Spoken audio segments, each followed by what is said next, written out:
নমস্কাৰ বন্ধুসকল, আজিৰ এই ভিডিঅ'টো সিংহ ৰাশিৰ লিঅ' লোকসকলৰ বাবে অতি বিশেষ হ'বলৈ গৈ আছে। আজি আমি আলোচনা কৰিম অনাগত 5 বছৰৰ কথা, অৰ্থাৎ 2026 চনৰ পৰা 2030 চনলৈকে আপোনাৰ বাবে সময় কেনেকুৱা হ'ব। সিংহ ৰাশিৰ বাবে এই সময়খিনি অতি ডাঙৰ পৰিৱৰ্তনৰ সময়। জ্যোতিষৰ মতে জয়ত এফালে শনিৰ স্থিতি আপোনাৰ বাবে কিছু প্ৰত্যাহ্বান লৈ আহিব, আনহাতে দেৱগুৰু বৃহস্পতিয়ে আপোনাক ডাঙৰ সফলতা আৰু ধন লাভ প্ৰদান কৰিব। এই ভিডিঅ'টোত আমি বছৰৰ পাছত বছৰ ধৰি বিতংভাৱে জানিব পাৰিম যে 2026 চনত আপোনাৰ কেৰিয়াৰ বা কৰ্মজীৱনত কি পৰিৱৰ্তন আহিব, কেতিয়া আপুনি নিজৰ ঘৰ বা সম্পত্তি কিনিব পাৰিব, আৰু অনাগত বছৰবোৰত আপুনি নিজৰ স্বাস্থ্য আৰু টকা পইচা লৈ কেতিয়া সাৱধান হ'ব লাগিব। এই ভিডিঅ'টো পৰৱৰ্তী 5 বছৰৰ বাবে আপোনাৰ এটা সম্পূৰ্ণ ৰোডমেপ। তেন্তে বলক পলম নকৰি আৰম্ভ কৰোঁ। সিংহ ৰাশিৰ অধিপতি হৈছে সূৰ্য আৰু শনি হৈছে সূৰ্যৰ পুত্ৰ। কিন্তু জ্যোতিষশাস্ত্ৰত পিতা-পুত্ৰ হোৱা সত্ত্বেও তেওঁলোকৰ মাজত ঘোৰ শত্ৰুতা আছে। বৰ্তমান শনি আপোনাৰ অষ্টম ভাৱত আছে। অষ্টম ঘৰটো কি? ই হৈছে মৃত্যুৰ সমতুল্য কষ্ট, হঠাৎ অহা বাধা আৰু গভীৰ পৰিৱৰ্তন। এই স্থিতি 2027 চনৰ মাজভাগলৈকে থাকিব। ইয়াক আমি কওঁ দ্য ষ্ট্ৰাগল ফেজ। ইয়াত শনিয়ে আপোনাক ভাঙি পেলাব নিবিচাৰে, বৰঞ্চ আপোনাক মাজি ঘঁহি চিকুণাইছে, যাতে আপুনি ভৱিষ্যতৰ সফলতাক চম্ভালিব পাৰে। কিন্তু ভাল খবৰটো এয়ে যে 2028 চনৰ ফেব্ৰুৱাৰী মাহত শনি আপোনাৰ নৱম ভাৱ অৰ্থাৎ ভিগ্য স্থানলৈ যাব, আৰু তাৰ পৰাই আপোনাৰ ভিগ্য উদয় আৰম্ভ হ'ব। যাতে শনি এজন কঠোৰ শিক্ষক, আনহাতে গুৰু আপোনাৰ পথ প্ৰদৰ্শক আৰু ৰক্ষক। অনাগত বছৰবোৰত গুৰুৰ ভূমিকা অতি চমৎকাৰ হ'ব। 2026 চনত তেওঁ দ্বাদশ ঘৰত থাকিব, গতিকে খৰচ কৰাব আৰু বিদেশলৈ পঠাব। কিন্তু 2027 চনত তেওঁ আপোনাৰ ৰাশিলৈ অৰ্থাৎ প্ৰথম ঘৰলৈ আহি হংস মহাপুৰুষ ৰাজযোগ গঠন কৰিব। এইটো সেই সময় হ'ব যেতিয়া আপুনি জিলিকিবলৈ আৰম্ভ কৰিব। আৰু তাৰ পাছত 2028 চনত তেওঁ ধন ভাৱত বহি আপোনাৰ বেংক বেলেঞ্চ বৃদ্ধি কৰিব। ৰাহুৱে বৰ্তমান আপোনাক বিভ্ৰান্ত কৰি আছে, কিন্তু 2026 চনৰ ডিচেম্বৰৰ পাছত ৰাহু আপোনাৰ ষষ্ঠ ভাৱলৈ আহিব। জ্যোতিষৰ নিয়ম অনুসৰি ষষ্ঠ ঘৰৰ ৰাহু শত্ৰু সন্তা হয়, অৰ্থাৎ 2027 আৰু 2028 চনত আপোনাৰ কোনো শত্ৰু, কোনো প্ৰতিযোগী আপোনাৰ সন্মুখত থিয় হ'ব নোৱাৰিব। গতিকে এই 5 বছৰৰ মাষ্টাৰ প্লেনটো দেখিবলৈ এনেকুৱা লাগিছে যে 2026 আৰু 2026 চনৰ মাজভাগ হৈছে পৰীক্ষা, ধৈৰ্য আৰু চাফাই অভিযানৰ সময়। 2026 চনৰ শেষ আৰু 2028 চন এটা টাৰ্ণিং পইণ্ট হ'ব, আৰু 2029 চনৰ পৰা 2030 চনৰ সময়খিনি শিখৰত উপনীত হোৱাৰ সময় হ'ব। বলক এতিয়া এই সময়ৰেখাক বিশ্লেষণ কৰোঁ। আৰম্ভ কৰোঁ 2026 চনৰ পৰা। বন্ধুসকল, মই আপোনালোকক মিছা সপোন দেখুৱাব নিচাৰো। এই সময়খিনি অলপ প্ৰত্যাহ্বানজনক। এই সময়ত শনি আপোনাৰ অষ্টম ভাৱত মীন ৰাশিত বিৰাজমান, আৰু ৰাহু আপোনাৰ সপ্তম ভাৱত কুম্ভ ৰাশিত বিৰাজমান। ৰাশিত আছে, শনিৰ ধায়া চলি আছে। অষ্টম ঘৰটো হৈছে বাধাৰ ঘৰ। আপুনি অনুভৱ কৰিব যে আপুনি শতভাগ পৰিশ্ৰম কৰিছে, কিন্তু ফলাফল মাত্ৰ 10-20 ভাগহে পাইছে। অফিচত ৰাজনীতি হ'ব পাৰে। যিসকল লোকে আপোনাৰ মুখৰ আগত মিঠা কথা কয়, তেওঁলোকে পিঠিৰ পিছফালৰ পৰা আক্ৰমণ কৰিব পাৰে, যাক আমি গোপন শত্ৰু বুলি কওঁ। এই সময়ছোৱাত আৱেগৰ বশৱৰ্তী হৈ চাকৰি এৰাৰ সিদ্ধান্ত নল'ব। শনিদেৱে আপোনাৰ পৰা ধৈৰ্য বিচাৰিছে। অৱশ্যে যদি আপুনি গৱেষণা, যন্ত্ৰপাতি বা কোনো কাৰিকৰী ক্ষেত্ৰত আছে, তেন্তে এই সময় আপোনাৰ বাবে ভাল হ'ব পাৰে। খৰচ আৰু বিদেশৰ কথা ক'বলৈ গ'লে 2026 চনৰ মে' মাহৰ পৰা 2027 চনৰ মে' মাহলৈকে গুৰু আপোনাৰ দ্বাদশ ভাৱত থাকিব। দ্বাদশ ঘৰটো ব্যয় অৰ্থাৎ খৰচৰ ঘৰ। টকা আহিব, আয়ৰ প্ৰৱাহ ভাল থাকিব, কাৰণ 2025 চনত একাদশ ঘৰৰ প্ৰভাৱ আছিল, কিন্তু 2026 চনৰ মাজভাগৰ পৰা টকা হাতত নাথাকিব। এই টকা শুভ কামত, বিলাসিতাত বা বিদেশ ভ্ৰমণত খৰচ হ'ব। যদি আপুনি বিদেশত সংস্থাপনৰ বাবে চেষ্টা কৰি আছে, তেন্তে 2026-2027 চনটো সৰ্বশ্ৰেষ্ঠ সময়। এতিয়া বন্ধুসকল, ৰাশিফলৰ ভিডিঅ'বোৰত আমি প্ৰায় কেৰিয়াৰ আৰু ব্যৱসায়ৰ ডাঙৰ কথা পাতোঁ, কিন্তু ঘৰৰ সেই মূল খুঁটিডালক পাহৰি যাওঁ, যাৰ অবিহনে ঘৰো চলিব নোৱাৰে আৰু সমাজো চলিব নোৱাৰে। হয়, মই আমাৰ মাতৃ আৰু ভগ্নীসকলৰ কথা কৈছোঁ, যিসকল হাউচৱাইফছ বা গৃহিণী।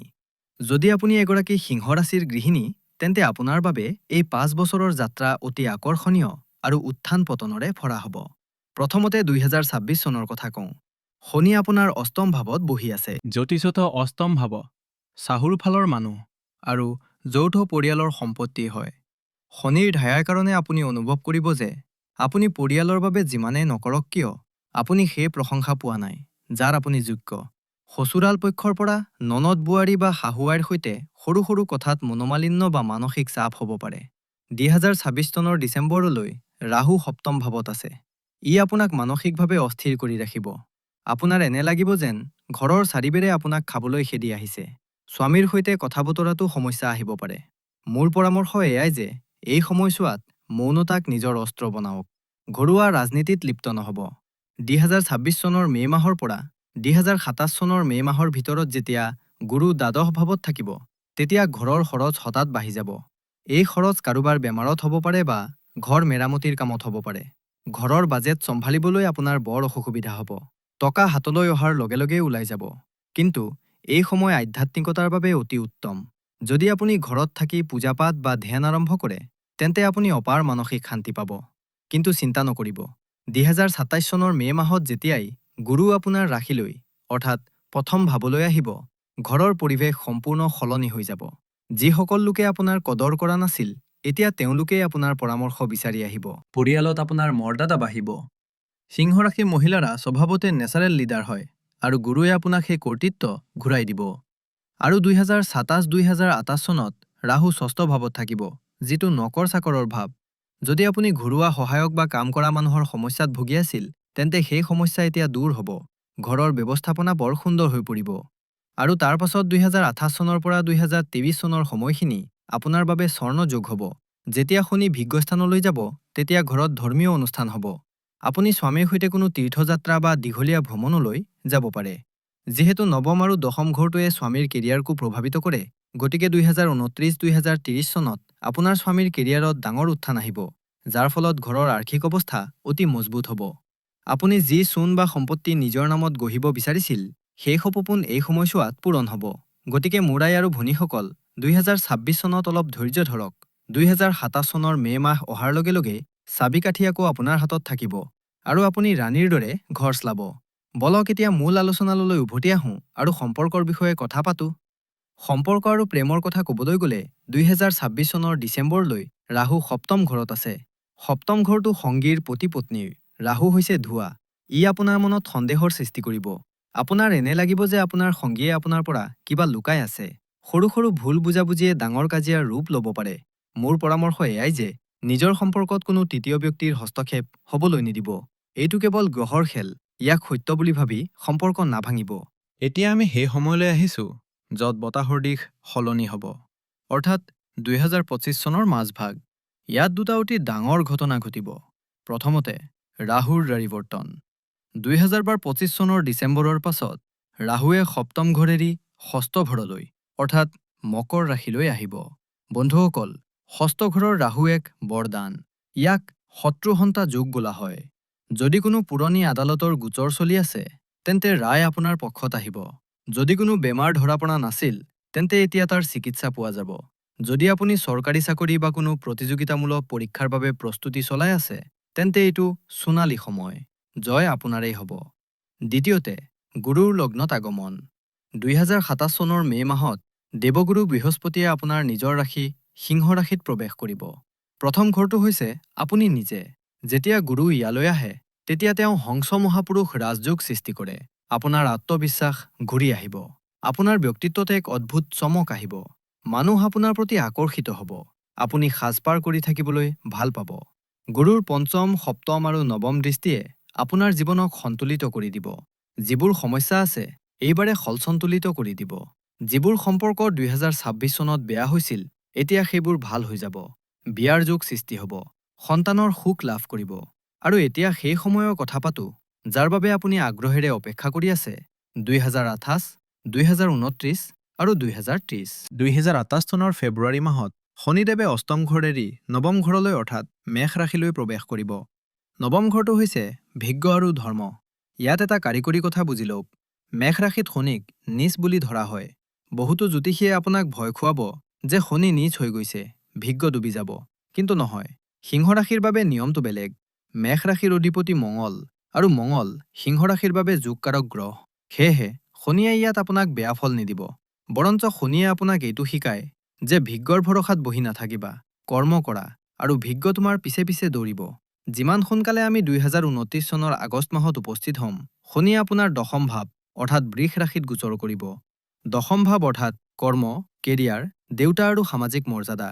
এইটো আপোনাৰ যোৱা 30 বছৰৰ আটাইতকৈ শ্ৰেষ্ঠ কেৰিয়াৰ ফেজ হ'ব। পদোন্নতি, নতুন কৰ্তৃত্ব, সমাজত মান সন্মান আৰু দেউতাৰ স্বাস্থ্যৰ উন্নতি, এই সকলোবোৰ আপুনি পাব। শনিয়ে ইয়াৰ পৰা তৃতীয় দৃষ্টি দ্বাদশ ভাৱত পেলাব, যাৰ অৰ্থ হৈছে আপোনাৰ কেৰিয়াৰৰ সম্পৰ্ক বিদেশৰ সৈতে জড়িত হ'ব পাৰে। এক্সপৰ্ট ইম্পৰ্টৰ ব্যৱসায় তীব্ৰ গতিত চলিব। লগতে 2028-2029 চনত গুৰু আপোনাৰ দ্বিতীয় ভাৱ অৰ্থাৎ ধন ভাৱত থাকিব। শনিয়ে কেৰিয়াৰ জিলিকাই থাকিব আৰু গুৰুৱে বেংক বেলেঞ্চ বৃদ্ধি কৰি থাকিব। পৰিয়ালত কোনো সৰু আলহী আহিব পাৰে। আপোনাৰ কথা বতৰা ইমান প্ৰভাৱশালী হৈ পৰিব যে আপুনি কথাৰ মাধ্যমেই টকা উপাৰ্জন কৰিব। তেন্তে দেখিলে আপুনি 2026 চনৰ তপস্যাই 2029 চনত আপোনাক ৰজা বনাই দিব। আমি টাইমলাইনটো চালোঁ। এতিয়া কিছু নিৰ্দিষ্ট ক্ষেত্ৰত গুৰুত্ব দিওঁ আৰু জানো আহক যে ক'ত সাৱধানতা অৱলম্বন কৰিব লাগিব। স্বাস্থ্যৰ কথা ক'বলৈ গ'লে 2026 চনৰ পৰা 2027 চনৰ ভিতৰত শনি অষ্টম ভাৱত আছে আৰু গুৰুৰ দৃষ্টি ষষ্ঠ ভাৱত আছে।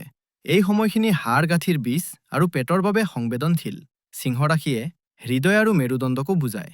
সেয়েহে যদি আপোনাৰ পিঠিৰ বিষৰ সমস্যা হয় তেন্তে ইয়াক অৱহেলা নকৰিব। মানসিক স্বাস্থ্যৰ বাবে শনিৰ ঢায়াত এনজাইটি আৰু ডিপ্ৰেছনৰ আশংকা থাকে। আপোনাৰ এনে লাগিব যেন আপুনি এটা অন্ধকাৰ সুৰংগৰ ভিতৰত আছে। কিন্তু মনত ৰাখিব, সুৰংগৰ শেষত পোহৰ আছে।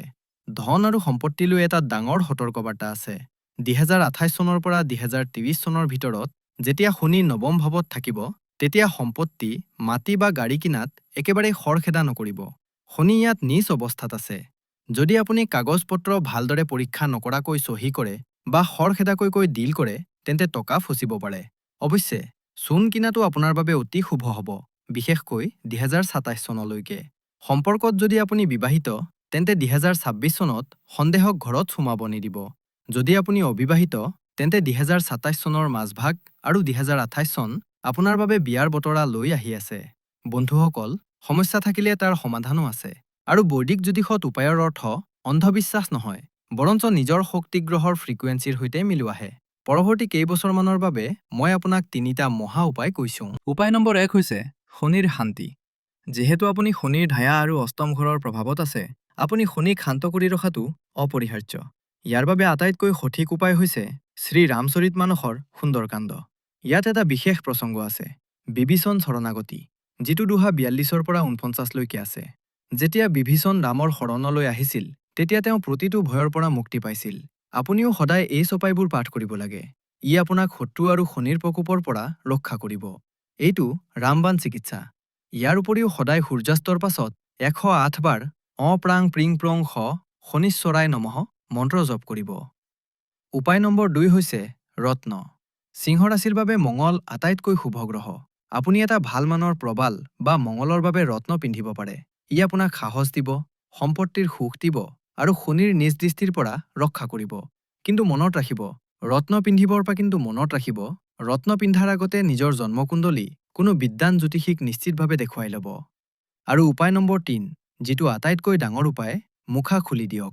এইটো কোনো পূজাপাঠ নহয়, এইটো এটা ব্যৱহাৰিক উপায়। শনি হৈছে সত্যৰ কাৰক। তেওঁ ভাও ধৰা বা দেখুৱাই কৰা কাম পচন্দ নকৰে। পৰৱৰ্তী 3 বছৰ নিজৰ অহংকাৰক একাষৰীয়া কৰি থ'ব। যদি আপুনি দুখী, তেন্তে কান্দি লওক।